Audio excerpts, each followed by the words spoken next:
Hurricane Erin really starting to hit those coastal communities hard. We're going to turn it over to Chelsea Torres. Chelsea, can you hear us okay? Hi, Elizabeth. Yes, I can definitely hear you. Thank you. Okay, so you're at Kitty Hawk, right? Just tell us, what are the conditions right now? What are you seeing? Sure, yeah. So Kitty Hawk is kind of that northern part of the Outer Banks along the North Carolina coastline. If you don't know too much about the Outer Banks itself, it's just a single barrier island that kind of runs along the entire North Carolina coast. But as of the last 24 hours, the winds have truly picked up, and you can see behind me even just how rough the waves are really getting. Even the rip current in the undertow is pretty strong, even just seeing white caps out pretty far. Right now there's a double red flag warning, which really just means absolutely no swimming. We've been seeing lifeguards going up on their ATVs all afternoon, yesterday, all day, making sure that people are not getting in the water. I mean, Elizabeth, even if you're getting up to your knees or your waist, they're going to come and get you and make sure that you get out.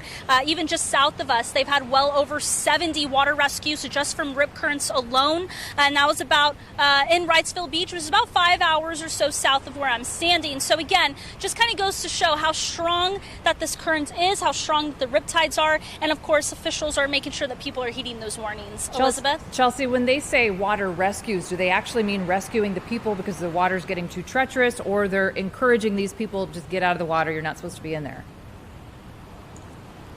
Treacherous, it's those rip currents, and it's one thing that a lot of people are really hard to actually see. Sometimes when you're swimming, you're not much of a beach watcher or whatever the case. You may not know exactly where that rip current is, and in some parts, it's definitely going to pull you out.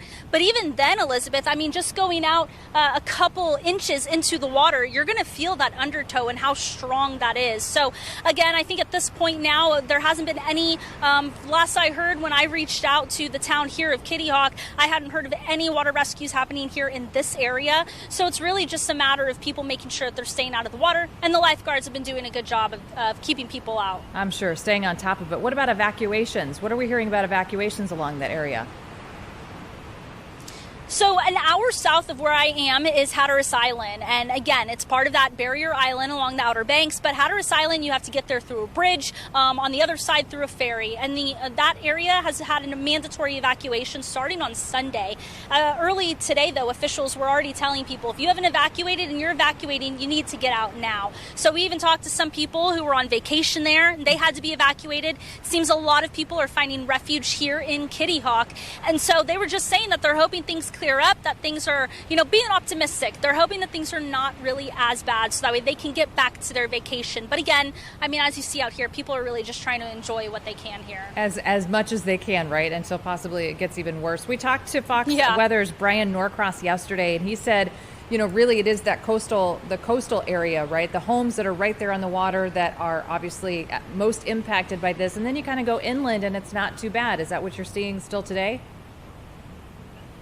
Yeah, definitely. Again, so the Outer Banks is that barrier, right? And on the inside, it's almost like a bay, but they have a sound, and that's where it is. And so when you start driving kind of on this long bridge to actually get to the Outer Banks, you're going to notice that it's pretty calm. It's pretty calm out there, not too rough at all. Even here, I think there was a sprinkle for 5 seconds or so, and it went away. So really, most of the impact is here along the coastline. Fortunately, I want to show you, you can see these homes here, these vacation homes, they're pretty far back from any kind of erosion and the beach itself. A lot of those homes that we've been seeing that have been impacted are further down on Hatteras Island, where it's been evacuated, and a lot of those homes are right there on the actually right there on the beach on the erosion line. And so that little village, it's in Rodanthe, that little village has already been closed off by the Cape Hatteras National Seashore. So again, that's just kind of what we're dealing with, but these are really just the biggest impacts that we're seeing so far from Erin. And as Hurricane Erin kind of continues that trek, is there thought that there will be evacuations as it goes up the coast?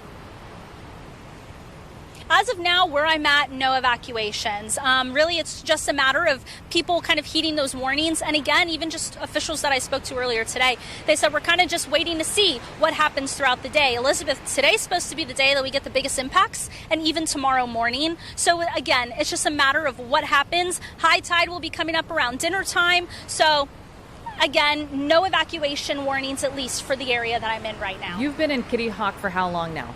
About a day or 2 days, or how long? 2 days. I don't know what today is. Today is Wednesday. It's hard, but I got here on Monday. You got here on Monday. Okay, and just describe Yes. the difference. What the water, what the ocean looked like then and now. So what's funny is I was actually out here last weekend trying to enjoy my weekend, and I noticed that the beach itself, they have some sizable waves, but maybe no more than 3 feet or so. So already we talked to some surfers who were out yesterday, and they were noticing that, they had said that waves were getting well over 8 feet to even up to 15 feet. So this is definitely not normal for people that live out here that are used to this area, but again, I mean, some people also are saying that have lived here for 40 years said, well, I don't think this is going to be that bad. And a lot of people think that this is probably the worst of it. So again, Elizabeth, I think it is just that wait and see if Erin really kicks up and stirs up anything more out along this coastline. Chelsea, we follow your work here at Fox 32 Chicago. You're one of our road warriors. You've been everywhere. Last week we tried to talk to you last week, and you were doing something with sharks, right? More shark sightings? Is that right? Yes. I was up in Maine. That's right. Yeah. That was interesting. That was and interesting. It's so funny because, it was. And I mean, it's just funny because, it's such a stark difference of kind of how the waters are churning. Again, I mean, the Atlantic right now is so much warmer, and that's kind of when you get a lot of those sharks showing up along the coastlines in some places. And then also you get storms starting to brew. So yes, I was, trying to find some sharks last week, but I didn't find any, unfortunately. Okay, well, I'm glad for you and for us. And how long are you going to be there? Do you know? Do you know your next assignment yet?